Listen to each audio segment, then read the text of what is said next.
Hello, friends, and welcome back to Book Banter. Today we are sitting down with Canadian historical fiction author Genevieve Graham, who is the USA Today and Globe and Mail #1 best-selling author of The Forgotten Home Child. I'll show you the cover so that you can go pick it up. Letters Across the Sea, Tides of Honor, Promises to Keep, Come Away from Me, and At a Mountain's Edge. Her latest novel, Bluebird, became a national instant bestseller upon its release in April 2022. She is passionate about breathing life back into Canadian history through tales of love and adventure. She lives near Edmonton, Alberta. Visit her at genevievegraham.com or on Facebook, Twitter, and Instagram at Jen Graham Author. Please help me welcome Genevieve to Book Banter. Yay! Hello! How are you? I'm excellent. How are you, Tanya? I am doing very well. Very well, thank you. And while you're chatting, I'm going to go close my email because I can hear it beeping in the background. Shut down those There we go. So, okay, so first of all, love this. Let's see if I can get it in front of the camera. Absolutely love this novel. Thank you. It's beautiful. It's absolutely beautifully written.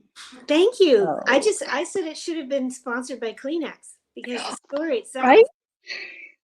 I know. And you know what's funny is I've actually said this. I said I should have invested in Kleenex in stocks before I started writing and reading so much historical because it does tear your heart out, but it is so important to read as well. Yes. So, we've got a Facebook follower watching here, so I'm just going to show you Chantel. She's Hello, excited. Chantel. So, but it's an important read as well. That's the other thing. It's really important. I think as a Canadian, I found there was a lot of things that I did not learn in school. So I'm learning them through your novels, which is very helpful. Yes, So. I hear that a lot. It's, I started doing it in, we moved to Halifax or Nova Scotia in 2008. And that's when I learned about the Halifax explosion, which was the largest man-made explosion before Hiroshima right here in Canada. Yeah. And nobody ever taught me about that. I'd never heard about it. So that's where this journey began, to start bringing up Canadian history that we were never taught, that we really should know. And Forgotten Home Child, talking about the British home children, that's a must, I think. I agree completely. It's interesting too because in the past 2 months I've only devoured 2 of your novels, and so I have several more to go. I listened. Yeah, exactly. I'm like, okay, there's a list now. Bluebird, I listened to on audio, which was very well done, and then The Forgotten Home Child, of course. I was captivated by both, and so I have to ask: are all your historical fiction novels based on Canadian history? Well, I wrote 3 originally that were Scottish historical with some fantasy in it, but those ones are no longer in print, and they may be reissued at some point. But those 3 books, they were all connected, but I need to write a 4th for it to really finish. So they're on hold right now. But after that, yes, after that, all 7 have been Canadian. Wow, I'm still going on Canadian. There's a lot of history. It's much more interesting than Sir Weaver ever indicated. You can say that again. I slept through history class. I just, how many fur traders can you study? And this was it. I know a lot about the Hudson Bay Trading Company. Yes. Yeah, exactly. But have you talked about the Klondike Gold Rush or the Acadian expulsion or any of those things? No, exactly. Massive stories. That's exactly it. And then when the media and news broke on the Indigenous graves, I was like, wait a minute, I was alive and I didn't even know about it. Yes. There's a lot of stories that one I would love to dig in farther, because I know that there's so many stories. Some of them, like the information I just learned last night from a bunch of people, that I'm thinking, oh wow, that blows it open even more. But I don't know why we don't talk about our stories, because I think maybe we're that country that apologizes for everything, and we're the nice, clean country up there, but we got a lot of stories that are not so great. And it's disappointing, but at the same time, it does show us about humanity, Yes. that it doesn't matter where you live or where you're from, we are equally horrible to each other. Like, it But also equally wonderful. but equal there's that Yeah. balance, right? It's Yeah. this curve, a roller coaster ride. Yes. Somebody here, Denise, has said that she Oh, read 2 of your so I'm wondering, Denise, do you still have those copies? I do. Hello, Denise.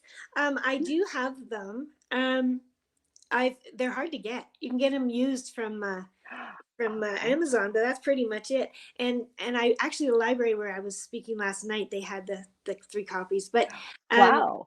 I'm uh, I'm actually rewriting them right now. I'm Wow. diving into them and re-editing, and I'm not changing the storylines, but I'm changing the writing sort of, and I'm excited. It's not easy, but it's No. fun. It's fun. I haven't done anything but Canadian history in a long time, so it's a Oh, nice it's past. yeah, a nice little bit change to Yes, it also cleanses the palate it does so once that, in a while. Yeah. yeah, that makes sense. Yes.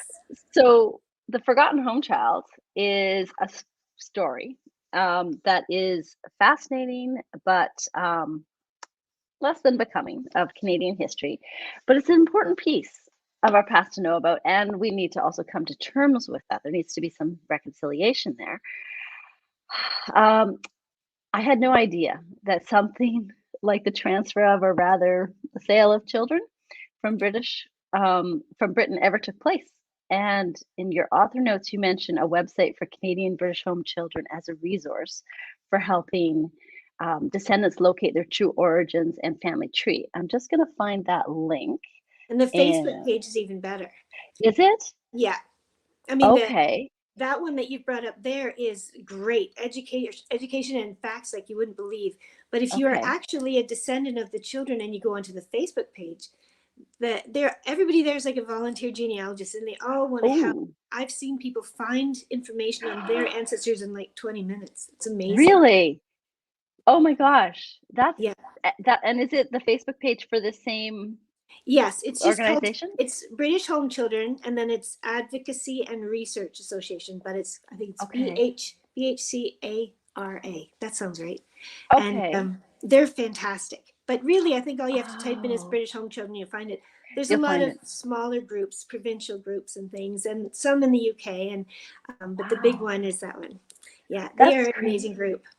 Isn't that amazing that they would be I guess it's a real if you don't know where you come from, Yes. how do you know who you are, right? Well, and it's like any other story. If you knew that your family had gone through something terrible, you want to know what it was. And then if you found out that it was, more Yeah. inflicted on them, then you'd want some kind of acknowledgement for what had happened. um, Yeah. did you want me to Yeah. explain who these children were? So Yes, I please. just happened to run across it. I didn't know anything about it either. That's the fun part for me, is that I don't know anything about any of the subjects that I'm working on. I just Oh, jumped that's in. amazing. I Wow. slept through history class, so this is all new to me. Um, but in 2019, I was just running through some historical blogs or something. I follow everything that's Canadian Yeah. and historical and everything, and I saw an article there, and I thought, oh, 120,000 destitute children in the UK. What about them? Oh, well, they were sent as indentured servants to Canada, and most of the children were, well, they called them orphans in a lot of things, but there were only 2% of them were orphans in reality, Wow, and a lot of them, 2%. yeah, and it was the thing was that they Oh my needed, gosh. yeah, most of them had parents. A lot of them took their children to places like Bernardo's. That's the one I talk about in the book, but there was like 50 organizations, but they would bring Wow. their child in there so that they could get back on their feet. This is during the Industrial Revolution, and there was no Mhm. jobs, no money, nothing. So once in a while, they'd Yeah. take the child in, kind of like a daycare for 3 weeks, and say, I'll be back in 3 weeks when I feel better. And quite often they Wow. would come back for them, and they'd say, I'm sorry, they're in Canada. What? And they would know nothing Oh about it. gosh, that gives me Um, chills. it Oh. was Yeah, a lot of it, and sometimes they were actually Oh, taken by a social services kind of group that would come to the houses and deem them to be, not treated properly and take them away. And then even sadder was they would take siblings and often split them up. So the children were oh, sent out between 1869 and 1949, so fairly recently. no Um, kidding. and they sent them to mostly farms, a lot of rural Ontario, a lot out here in Alberta, and many in the Maritimes. Um, and they were sent sort of between the ages of 5 and 18 to go and work on these farms. Well, a lot of these 5. kids were from downtown London. They'd never seen a cow. What am I No. supposed to do with a cow? And you have to plow these fields. You have to do all this and that, and we will feed you scraps from our table. 75% of these children were neglected or abused or even killed. Oh my And gosh. it was so tragic learning about these children. And then because of all the tragedy, most of them hid their past. Like they changed their life stories. And oh yes, we just Oh, came over 10 years ago, and I'm a happy ex-wife. really? They changed everything. And so we knew nothing about them for a long time. And it's thanks to genealogy that we do. Yeah. And they have deemed that between 10 and 12% of Canadians, 10 and 12%, 1 in 10 people that you're with Shoot. is That's a lot. descended from the British home children, and that's over 4 million Canadians, most of whom have no idea. So this is a story that I can't Mm. believe I got to write. Actually, I feel Isn't really that privileged amazing? that I got to, because it should have been written decades ago. Yes. So Yeah. yeah, it Well, was. we should have known about it. Like it just, It should have been I'm in the glad, textbook. I am glad that you got to write it Thank you. So am I. because Thank you've done a you. really good job with it. Thank you. I'm But it's constantly on the heartbreaking. Yes, I'm constantly on a mission to try and get all my books into Canadian high schools, because that's the Yes, way to teach history, right? To I agree. Because everything is connected to emotion, as you know. And if you Yeah. write a beautiful love story, and if the Oh, reader is going to cry and you're going to cry, which I always do, oh yeah, then always. they won't forget the history. So That's right. It has that's to my move goal. us. Yeah. Yeah. Yeah. If it So moves us, then we remember it, and when we know better, we do better. So, let's hope. that's Let's hope. yeah, it should always Yes. be the goal, doing better. Yes. Oh dear. Oh, so let's see here. Somebody's got a comment. Margaret, our library here in Picton got your first 3 novels for me. I must admit that I only got through one and a half. They're very different from your novels related to Canadian history. I've read all 7. My favorite is Letters Across the Sea. I love Molly and Max. The story of the riot at Christie Pitts was so sad. Having lived in Toronto, I could relate. Hope you're working on a new novel. Thank you, Margaret. I'm always working on a new novel. I'm working on 2 right now, but Letters Across the Sea is the one that came out in 2021, and Okay. that was an emotional story for me too. The Christie Pitts riot was the largest ethnic riot in Canadian history. It was all purely Oh. anti-Semitic. In 1933, Canada was ingesting a lot of the German rhetoric, and there were actually Ah. groups in the streets called swastika clubs, and No. there were signs on the Toronto beaches that said "No dogs or Jews," and it was all very blatant. It was Are you very, kidding? it was crazy. And the riot came after a baseball game. So this is during the Great Depression, and there was families that Yeah. would come out, and thousands of people would come and watch the games. And at the end of this one, which featured the Harvard Playground, which is a Jewish team, mostly Jewish, and the St. Peter's team, which was not. And at the end, there was a lot of jeering, but that's baseball. Mhm. That's how it goes. Yeah. But at the end of on one of the hills where they were watching from, a group of boys from Swastika Club unfurled a giant banner with a swastika in the middle, and the crowds lost it. So it went on into a brawl of 10,000 men that went on for 6 hours in Oh downtown my Toronto. gosh. It's amazing, and it's I've never heard of this. I that's the thing, right? All of these stories we should have heard about. And I grew up in Toronto. I should have known about that. I'd seen the plaque in the park, but never identified what it was or What it was. anything.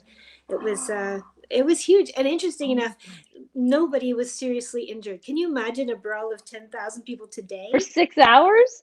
Like, No. I don't It think was anybody has the stamina, but Yeah, but nobody was injured? No, I mean, there were a couple of, Oh, I wow. think there was a couple of broken bones and some stitches, but that was But all. nobody passed. And Wow. most of them knew this was going to happen. They knew something was coming. A lot of them came with Ah. bricks or with sticks and broken rods and stuff. They knew it was coming. And it got very exciting Wow. because when the Jewish people were needing help, they would send out runners. And I know that there were dump trucks full of Jewish men coming in to help, but there were also Italians and I bet. Ukrainians. They were all coming in to fight Oh, a big ethnic mix against these, the Nazi sympathizers. It yeah. was very, very exciting. So yeah, Oh my goodness. I'm gonna have to read that one because I'm working on something right now where I have to tackle a bit of racism because it's not real unless it's of course. included. Um, and I know it's gonna be Oh really yeah, hard to do, and it's gonna break my heart, and I'm it's gonna cry a lot. that's the whole idea of doing what we do, isn't it? But it's important that you do it, and then when you do it right, you're seeing it from all different sides, I think. That's And it. that same book I went on, and the racism was turned the other way because Max in that story, Ah, he's Jewish, and he went to World War II, and he ended up in the Battle of Hong Kong, which is another Canadian thing that we don't know anything about, yeah. but which resulted in about 500 of the men being taken as POWs by the Japanese for the next 4 years. Oh, They spent okay. and so I talk about how the Japanese looked at the white people, especially if they surrendered.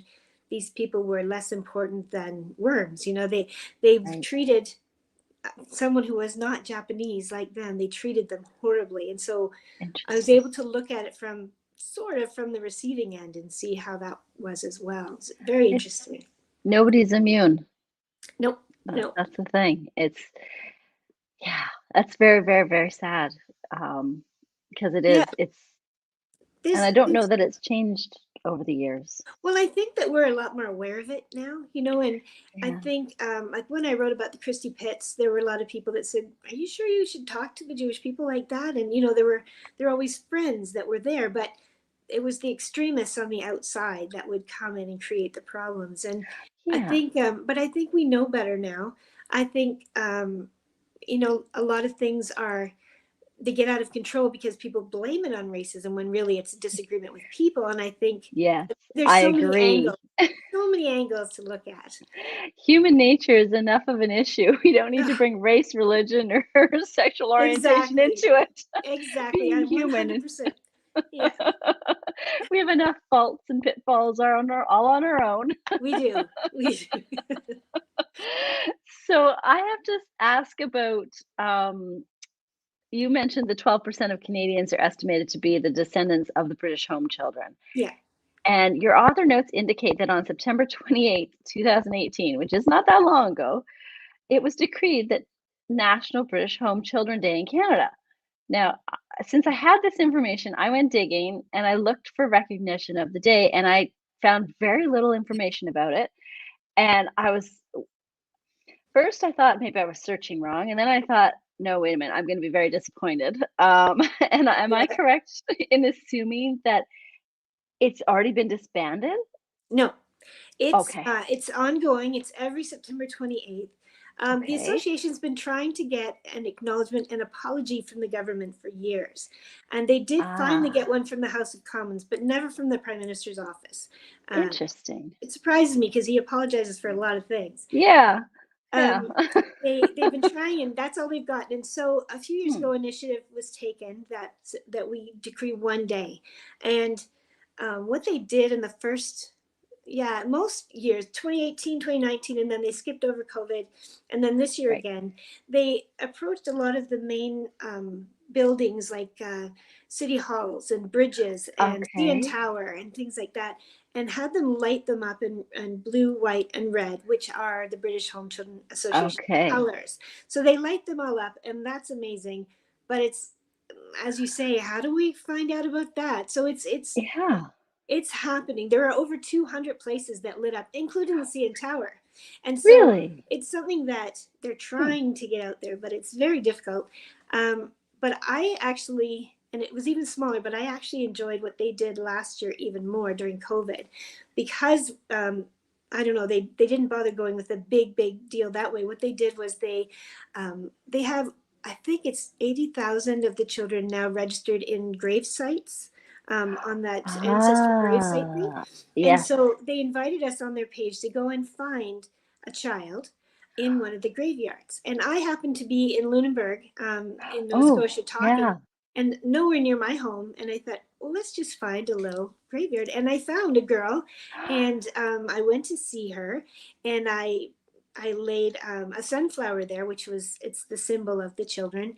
And I took a picture of me with her gravestone, and I posted it on the page, for the association. And the most wonderful thing was that there were dozens of pictures. All the people went there. Oh my So goodness, yeah, you're gonna make me it's, cry. I know, it's a really emotional story, and the things these people are doing to try and get the recognition are beautiful. I Yeah, really appreciate them. And speaking of the residential school systems, yeah. last the end of September, the members, a couple of members of the association, including Gloria Shesky, she's sort of the one that's been leading the charge all along. They were invited by a group of elders, like senior Saw elders. They, that. you saw that, and they Yeah, invited them out. yeah. They sat at a round table and they Oh, discussed the similarities. And each chief was, or each one of the elders, I'm not sure if they were chiefs or elders, but they were all given a copy of my book, which is oh, kind how of, lovely. yeah. Oh, So yeah, that is it's done really, amazing things. it really has. And I think it's, if there's one lesson in that is how we can come together through pain and Yes, through sorrow and loss. And yes. I I think that think focus on where our similarities lie. I think so, and I think on another level with that, with the Forgotten Home Child, I really learned about intergenerational trauma and how Uh-huh. one child's, being abused gets passed down through the generations, so that Yes, generation it after does. generation they don't know love, they don't know how to treat each other and everything. And a couple of months Yeah. after the book came out, I got an email from a woman who asked me. She said, "I just read your book, and I'm hoping that you would send me a signed copy dedicated to my great grandfather, one to me, one to my sister, and one to my cousin." Of course, I would do that. So then 2 weeks later, I got an email from the cousin who said, "Our families have been fighting for generations, and they've been addictions. There's been abuse. There's been all Mhm. this, and Yes. we've all read the book now, and we're understanding what our great grandfather went through, and they're starting to heal. So these families are Yeah. coming together." And as an author, That's I huge. never could have imagined this kind of thing would be happening, but I'm so, so grateful that it is. And that is the point, right? That Yes, is the purpose to of, reach. Yeah, yeah, exactly. If you connect with and change one person's journey in a positive way, then you've done your job. I think And so. this book has reached many, many people. It's, I It's amazing because I had somebody else, Margaret has another comment here. I had somebody else comment on social media about how it changed their life, and I was like, yes, yeah, yeah. And if you go on to that Facebook page, you'll see a lot of people. I am here because of this book, and now the yeah, group has grown by thousands of people, and wow, it's amazing to watch. They just needed to learn.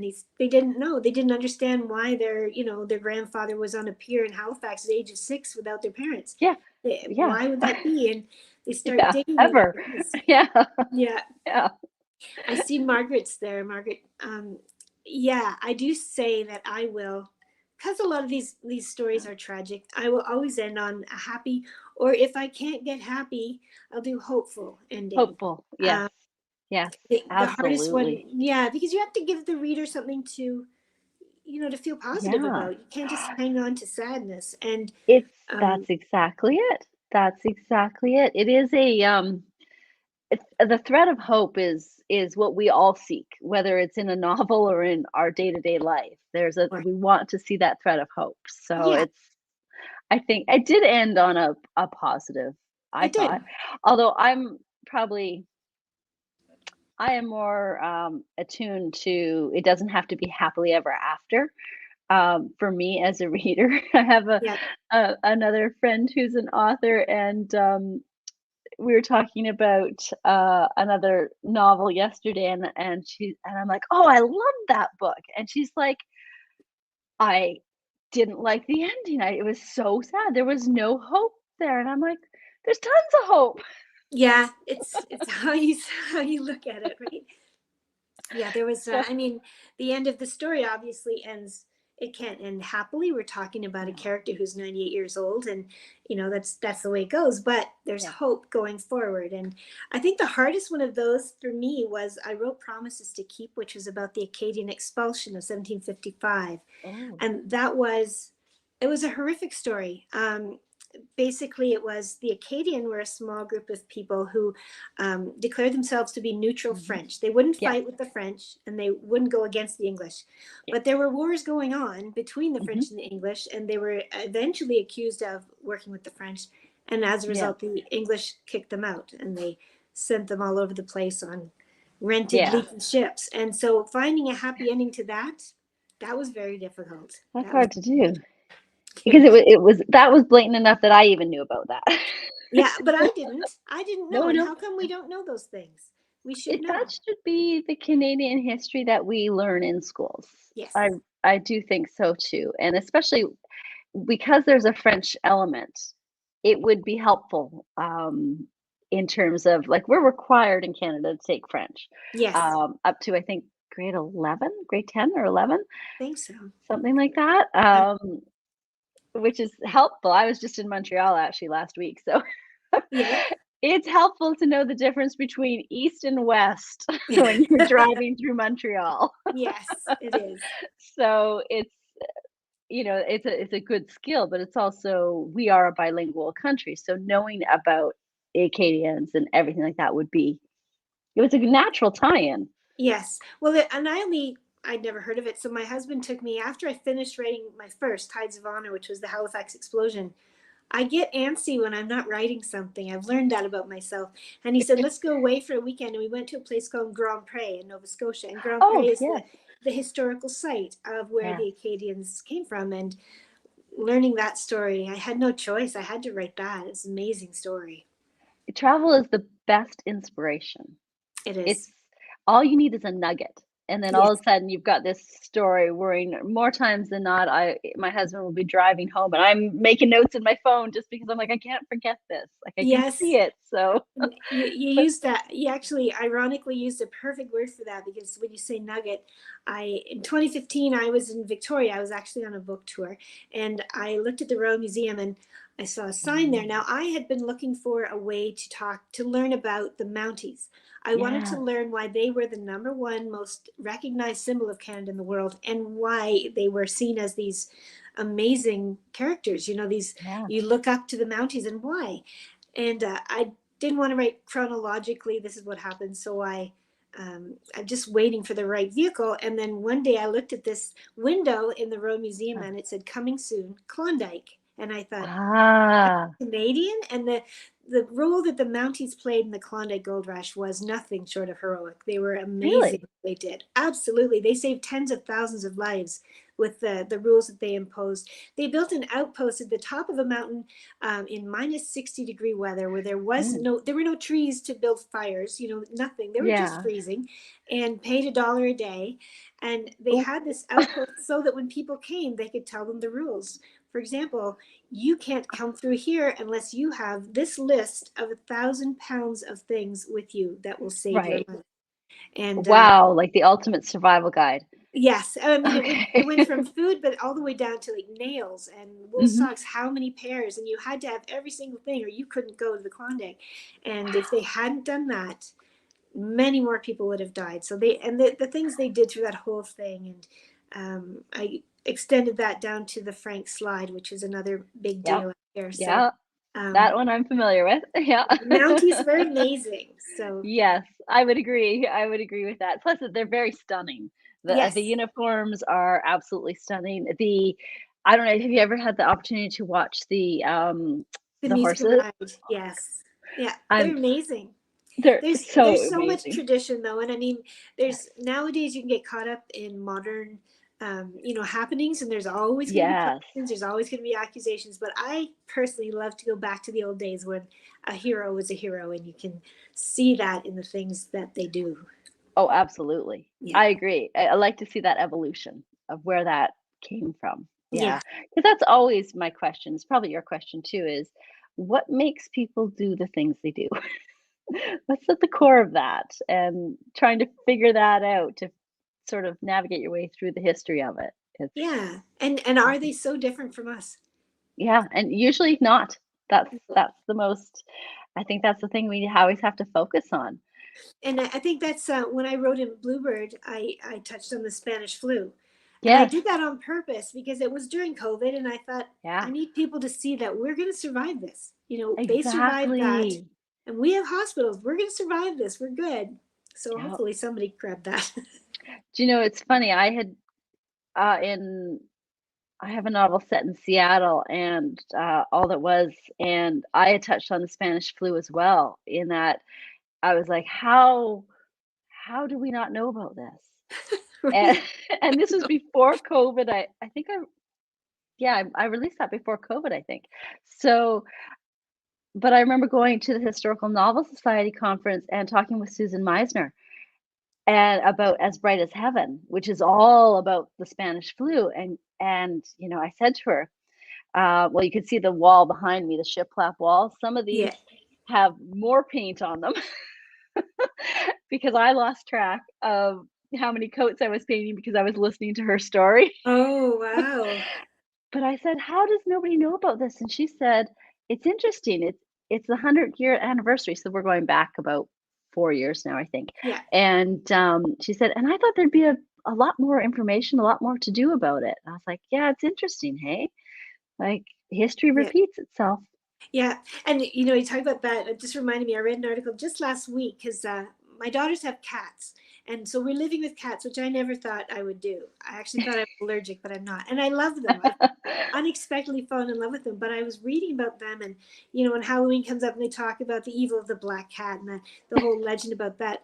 Well, I heard at one point they were hunting cats down. They were killing cats down to the point, and these were all rat killers, right? These were Yeah, valuable animals to the point absolutely. that the rats took over and the Black Plague The started, Black Plague. Yep. right? So Yeah, that there's makes sense.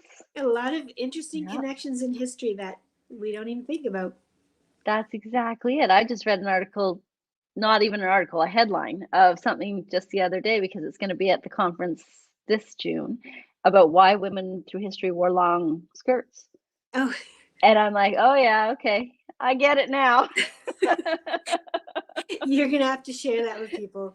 It wasn't exactly there was no time to go to washrooms a lot of the time No. and to wear the pretty undies. There was nothing like that. You just kind of did it. Yep, plant your feet and Yeah. away you go. Yes. We take for So granted all the things we we have these days. running water, I tell you. Yes. I'm Zippers. addicted to running water. Yes. So, Margaret says that she learned about the Acadian expulsion, by a band. Ah, Interesting. interesting. I haven't Definitely heard. not in school, yeah.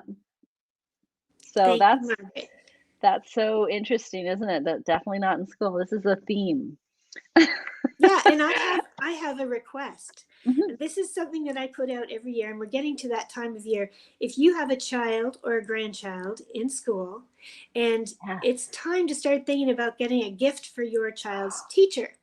And Oh, I think yes. personally that they have too many mugs and candles. I I mean, agree. chocolate's Yeah. always good, but if you Wine's give better. them wine is better. But if you were to give them a copy of a book about Canadian history, Yes.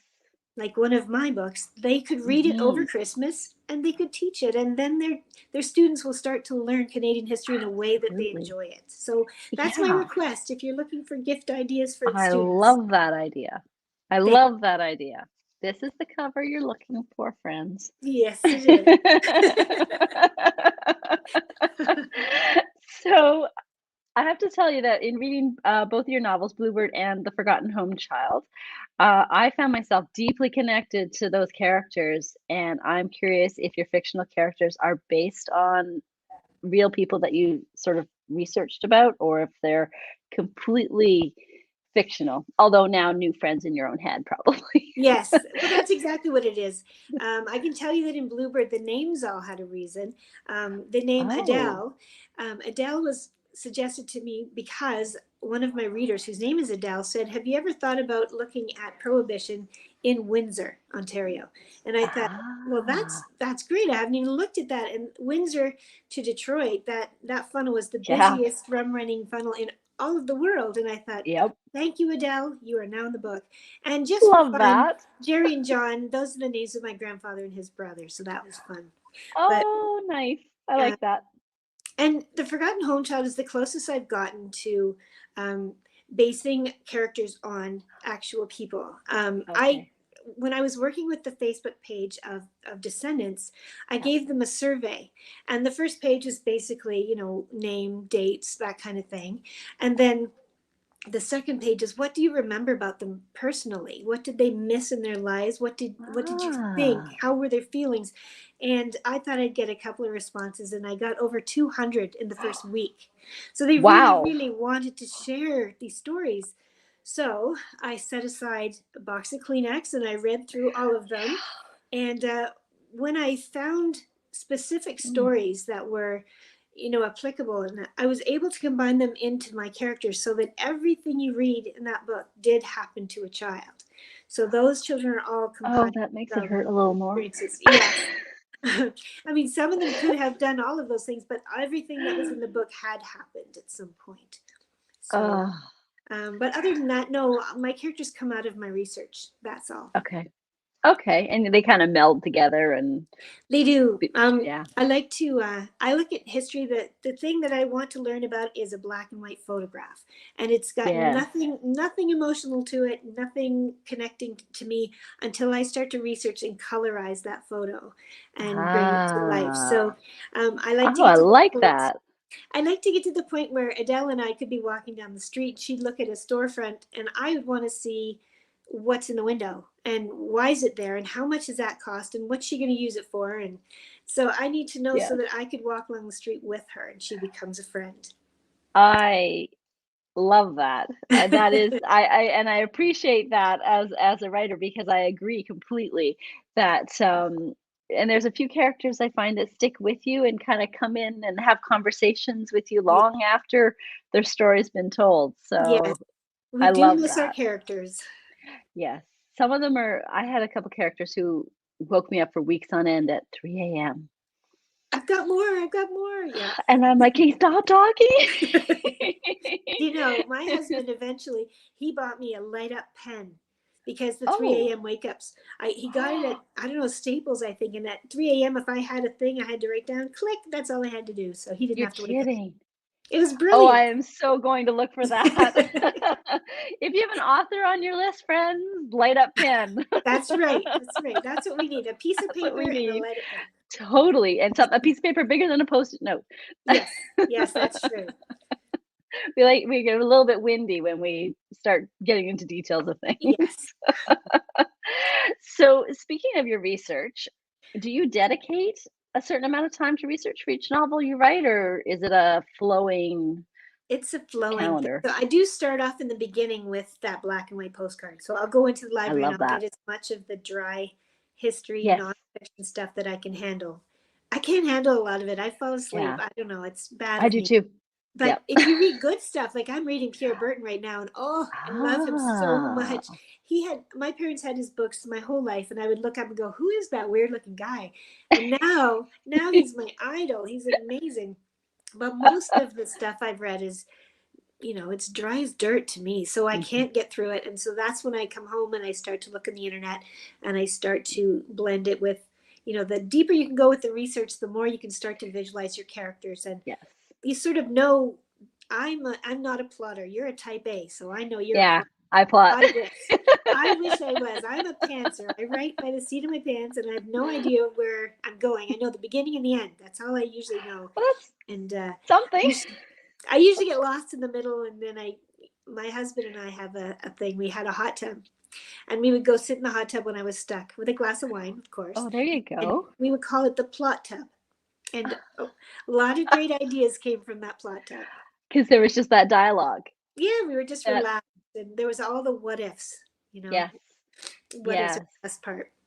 The what ifs are the best part, and they are rabbit holes too, Oh that yes, just go rabbit, rabbit, I chase them all over the place because they're the most fun. they are. There's a lot of, joy in thinking what if, and in history, there's oftentimes you don't have to make up something horrible happening because it already has happened. That's right. Like, so. But it's the things you find along the way that are so precious. Oh yeah. When I was doing Bluebird, it's set after World War One, and I Yeah. didn't realize until I started researching that the war amps came out of that, and Yes. so I was able to bring that in the story. But that was totally from a rabbit hole. I didn't know that. I had not planned Yeah. that. So those are the most precious little nuggets, as you say. That's it. Those are the ones that you remember most. Like it'll be all this research for like 2 lines, Yes. but you're like, it's impactful to me. Yes. So it has to fuel your own soul as Yes. well as inform. So it's, there Yeah. is that.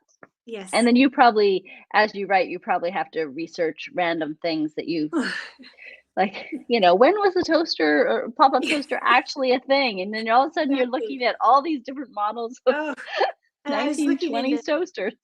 yes, exactly. And why are you looking at that? Google would be a little bit alarmed if they saw my search, Oh, because right? some of the things Yeah. I have in there.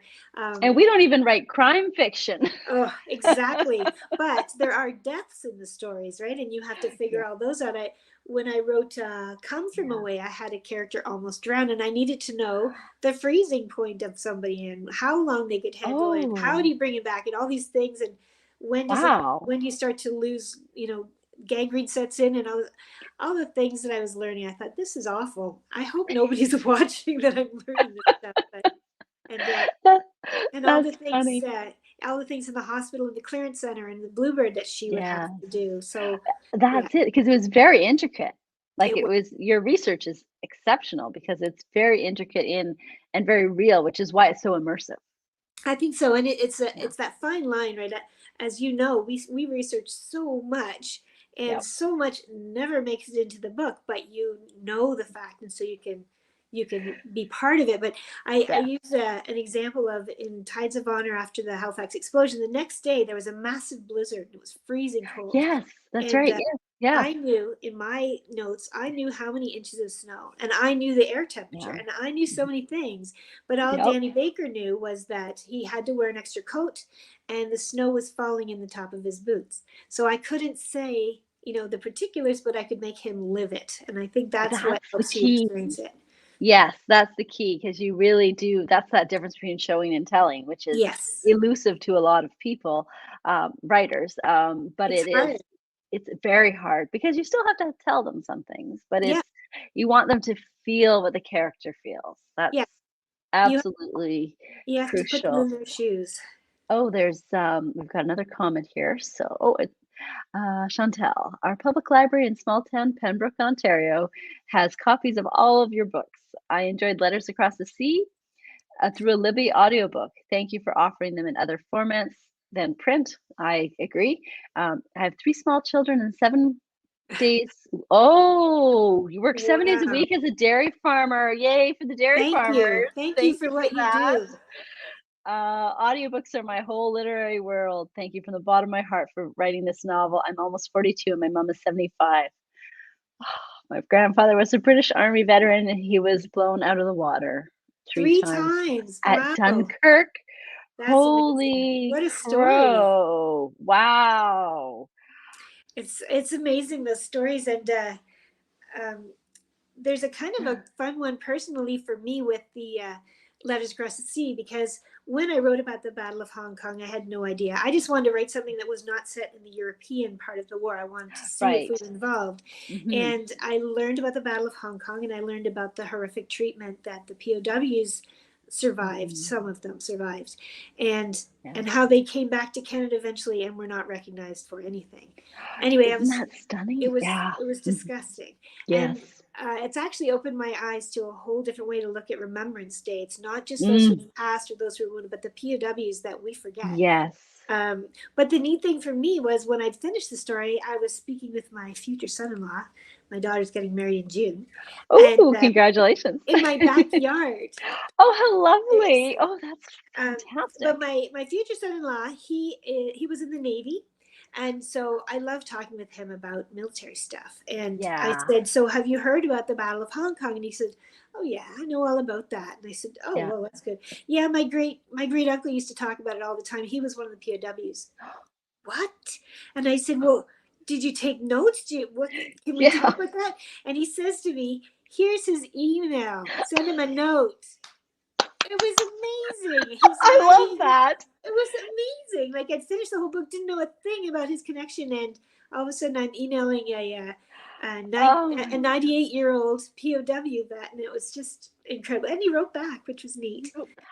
Yeah. no, that's so incredible because it's I as you probably do too, as a historical fiction lover, um, I worry about us losing the thread on those stories, Yes. as, veterans age out, Yes. and, I'm meeting with somebody next Friday, I think, to hear Uh, a very interesting story that, um, was not even known to their family, until ah, recently. I wonder if you and I are along the same lines there. So I'm like, "Okay, okay, deep breaths," and but Yes. it is really interesting. So I think there's a desire to capture it all. Yes, for Yeah. sure. Yeah, I'm working on my next book. It's going to be coming out. It's supposed to be in the spring. This would be my first time in 10 years I don't have a spring release, and I'm very sad, but I'm giving Oh, it a little bit extra time. So I think it'll be okay. November, Okay. and it's going to be World War II. And Yeah. like you said, it's trying to capture these stories before they're gone, but it's getting very Yeah. tight. And I learned about two aspects of women, Canadian women in World War II, that just Yeah. amazed me. One was as the listeners. These were the women Yes. that would hear the U-boats and the Morse code, and they would write it all down. And what they did would be sent to Bletchley Park. And Yes. we didn't know they were across Canada. These little centers full of Canadian women, and around the world actually they were positioned. And the Wow. other one, it's twin sisters in this, and her I love sister that. always wanted to be a pilot, and I have her joining the Air Transport Authority or Auxiliary, which is the Okay. replacement planes. Yep. So she To gets move to them. be, Yeah. yeah, and Yeah. they were called the ATA, so the Atta Girls, and so Yep.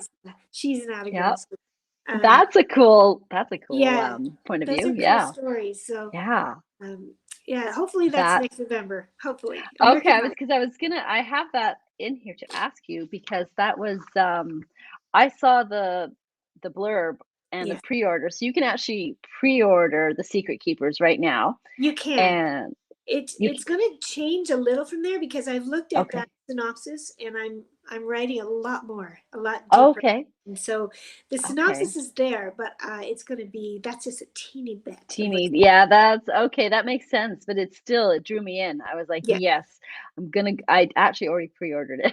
Thank So you. Thank you. so Pre-orders are great. it's fantastic because then it shows up and I go, "Oh, look at what I got. Somebody got me a Isn't gift." that fun? Oh yeah, I forgot How I did that. thoughtful Yeah, I was of my for myself, exactly. Wow. right? Like, I was thinking ahead. So I love pre-orders as well. Um, so when you get an idea, where does it go from idea to finished novel? What does that look like in your life? It usually happens the beginning, the seed of a novel is planted about 2 months before I'm finished the last one, which is really inconvenient, It but it is always happens. inconvenient. When I'm working on the last bits of one, this charges in with another story, and I have to write it. Yeah. Um, so I will write it in little bits and pieces until I'm ready for it. And then it's off to the library and then the internet, and then I try very hard to contact first person, Mhm. either a World War II vet if possible. That's really hard, but Yes. or go to descendants or go to reenactors, which is what I used a lot when I did the Yes. Scottish books. They're an amazing resource because they're so Isn't that particular. yes, I Yeah, agree. Yes.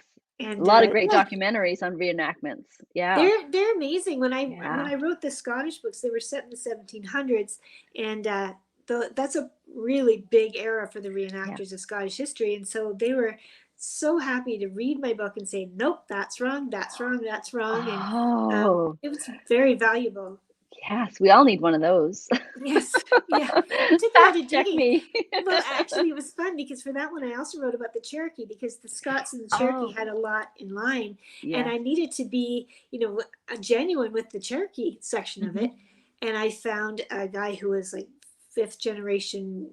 His great grandfather or Ah, something 6 times back was chief or so. I don't even remember all the things, but he would that's it. email me with his stuff, and he signed it Ironhead. That's so cool. Oh, wow. I Oh my know. gosh. It It was kind of such a neat reminds thing. me, it reminds me of the Highlander exhibit at the War Museum in I think it's in Ottawa. I think so, Um yeah. and I was mesmerized by it. Yeah. And just like I'm like, I'm not writing anything to do with this, and yet I can't leave. So it's like they held Yes. me prisoner. So I Yes. totally understand. Yes. And And it's fun with those guys because, well, I started watching them or studying them because of Diana Gabaldon, because of yes. Outlander, because that was a love of mine. And once I got learning about it and learning about how many of Yeah. them came over to North America following Culloden, then I started to learn about the Cherokee. And it's fascinating to see the parallels between the It's Highlander huge. and the Indigenous. And it was Yeah. really, really interesting. It's And and they yeah, that's exactly it. And that in that museum, they do juxtapose really yeah, well it's too. really, It's a really neat. And yeah, I'm a Graham, so I'm all about the Scots. And so reading right? that was Yeah. really, really interesting. Yeah. I have Scottish heritage as well, and it's but it's almost overwhelming for me to delve into that era. I Yes. think. I it's more challenging for me, and I think I'm a 20th century historian. I enjoy the 20th century. I think I can relate more to the Yeah, characters. But yeah, I I'm think going so to have too. to go back at some point and do more because I need to write a fourth book in that series. But Right. other than that, I think I'm going to stay where I am. Stay where you're Although, in. although I am working on another one, which is going to Oh. be the building of the CP rail. So that's 1880s. Oh, okay. That'll be the pioneers moving up. And Yes. if you watch Yellowstone, I'm going to be, or 1883, you'll be, Oh, okay. that's my Okay. fiction. So that's an interesting time period. I've just done a bunch of research in Vancouver in that regard. So if there's anything I can help you with, let me know. Thank you. Thank you. I'd like to do that. It's always good when you have all this information. You're like, please, somebody play Trivial Pursuit Yes. with me. Yeah, that's right. Nobody wants Exactly. to. I Yeah. won't get any of the sports questions right, but Yeah, that's right. Ask me history. history. Ask me history. Yeah. Exactly.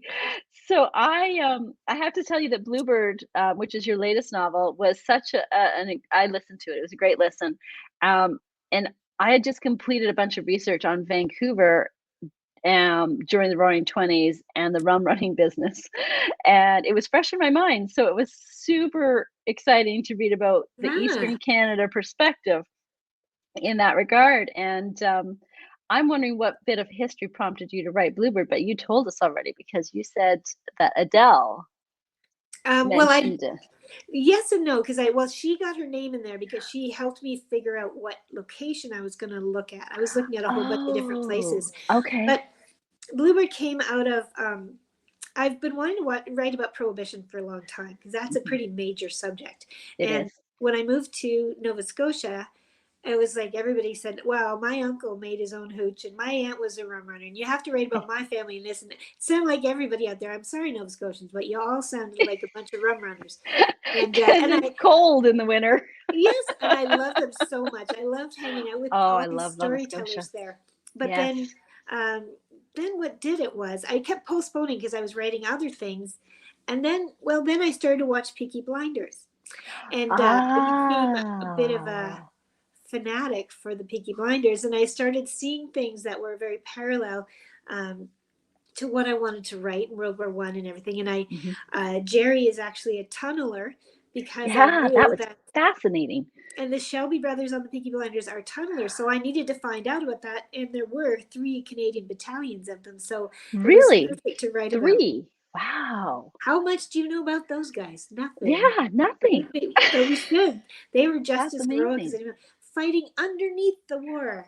It was Yeah. amazing. They had to go under there to blow up the trenches, and I mean, the earth could have collapsed so many times. The gas is Yeah. down there, all this, Oh, and yeah. nobody's ever heard of them. So, Peaky Blinders inspired me to get going on the prohibition and to get into all that. Okay. And the Bluebird title, of course, is because the only job that Canadian women were allowed to do overseas during World War One was as nurses, and they wore the blue gowns with the white aprons. And Yeah. whereas all the others were wearing gray gowns, ours were pretty blue, so they became the Bluebird.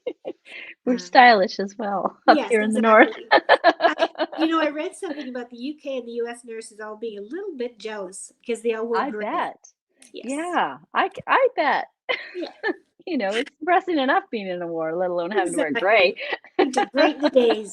Yes. Exactly. They just float in and save the day. Yes. Hello. Exactly. So, of all your novels, because I've only read Bluebird and The Forgotten Home Child, if you had to pick which one I would read next, which one would it be and Ah, why? that's so hard. Um, they're all so different. If you go back to I'm Tides so of glad to Wonder, hear you say that because I uh, feel the same way about mine, and I go, "Oh, I'm sorry, readers. This one's really different from the last one." Yeah. and that's scary sometimes. Like, oh, I hope they like this because Bluebird was Yes. very different from earlier ones. But Yeah. um, I love them all so much. Tides of Honor was the first, and I ended up writing a companion to that, the same family 25 years later, called Come From Away, and Oh. that's kind of a neat thing because you can read the two books. Tides just came out with a beautiful new cover. It's bright yellow canvas, Oh, and okay. they're reissuing Come From Away in December with a fuchsia color. It's Oh, amazing. But I think also you should consider, if you like those last two, then I would consider yeah. Letters Across the Sea, I Letters think. Across the Sea. But Okay. but Okay. they're all I'm very probably different. gonna get through them all, not by the end of the year, but I will get through them all. I would love to hear what you think. I'm looking forward to it. I am, and I'm looking forward to The Secret Keepers as well. Thank you. So, I have one last question for you, and this is always I'm always curious about other authors' writing process, but I'm also curious about what other writers are reading. So, can you tell us what's on your bedside table right now? That is the worst question because I'm so terrible at reading and staying on top of things. I tend to, I don't read as much as I should. I think because I get Oh, tired of words by the end of the day. yeah, But yeah, I read a lot of books before they're released for people, and yes. I can't remember what I have back home. I'm not at home right now, so I can't remember what's there right now. But I've been reading so much World War II. I would suggest, well, if you've this is not World War II, but Looking for Jane is by a friend Oh, of mine. uh, She wrote a oh my beautiful book, gosh, very topical, very stunning. interesting. I I read loved it. the the Pearlers. What was the Pearl Fisherman's Daughter and Moonlight or something like that? It was an amazing story. But oh, I'm very lame right now at sharing because I can't. My mind is blank. Um, but That was I a do good one have. though, Looking for Jane. Yes, but I Yeah. do have on my website under Beyond the Books, under that little tab, Oh, I okay. have recommended reads. So I Oh, put all my favorites on there. So yeah. perfect. It's funny. It's actually I included in my newsletter to readers what I'm reading for two purposes. One, it keeps me on track to actually get those books finished, Yes. which I'll be reading a lot this weekend um, before November hits. But also so I can keep a chronological list of what I have read, so that Yes, because I will forget. me too. I'm terrible at So because yeah, we but because we're also reading a lot of research books. There's a stack of 6 research books sitting on my desk, and yes. that's not Yeah. all of them. Yeah, and the So, Secret Keepers, I have at least 6 or 7 like nonfiction, but I've got the same number in fiction because I will also read yeah, fiction books about. exactly. And some of my first starts when I'm just starting out are kids' books. To read the Yeah. simple summary of what this is all about, and kids kids are Yes. so good for that. So I do the same thing. That's so funny. The library is fantastic for that. I'll be like, yes, "Oh, look at I learned everything I needed to know about penicillin." all Uh, done, all done. Yeah, and that's fantastic. yes, they summarize it beautifully. They That just really saved me do. 3 months of work. Thank That's you. exactly exactly it. And Kate actually has another question, so I'll let her, chime in. What Um, made you decide to write historical fiction? Have you always been a history buff?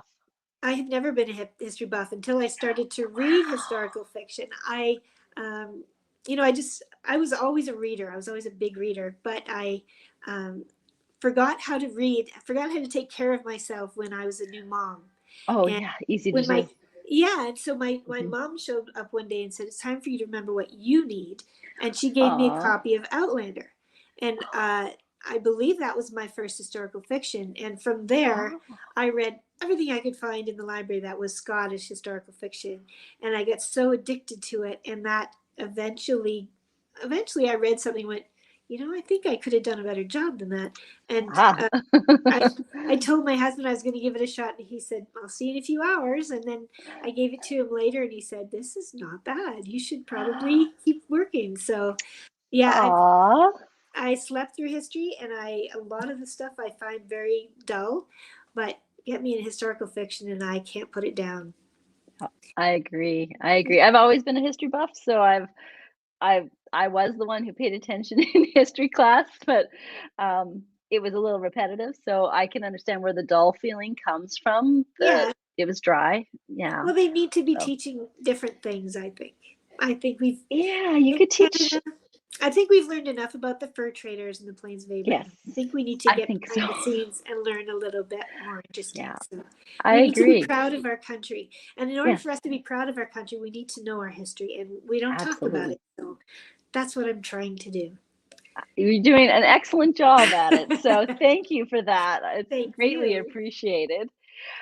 So, don't go anywhere, Genevieve, I'm gonna Okay. finish us up here, but don't go anywhere. All right. Thank Okay? you so much for having me on here. Thank you. Thank you for joining us. This was a fabulous conversation. I can see a lot more chats happening in Yes. the future. So, Yeah. oh, I've got one more comment coming in. What is that? Oh, Outlander is a big way to start on your way to reading historical fiction. Diana got me going on a path You reading know, mostly.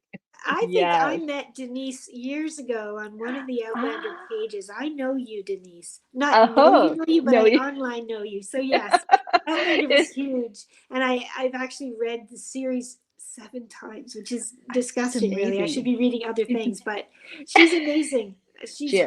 her writing, her research, her everything is just so. The way her brain works is just It, fantastic. it If you really ever is. have an Yeah. opportunity to meet Diana Gabaldon, highly recommend it because she Yes. is she's witty, funny, and Yeah. her voice is not at all what you think it will be.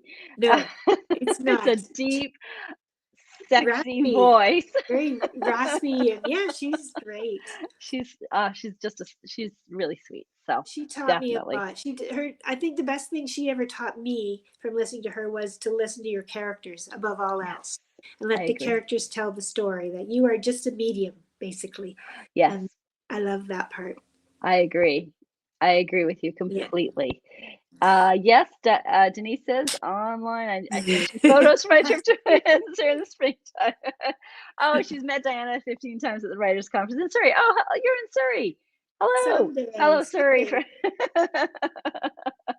Fantastic. And Kate is saying thank you and thank Okay. you very much for being with us. This has been fantastic. I can see future ones when that Yes. next book comes out. We're My looking pleasure. forward to it. So it's Friday. We're recording this live on Friday, friends. So grab a good book, spend the weekend reading. Bye, everyone. Bye bye. Have a good weekend.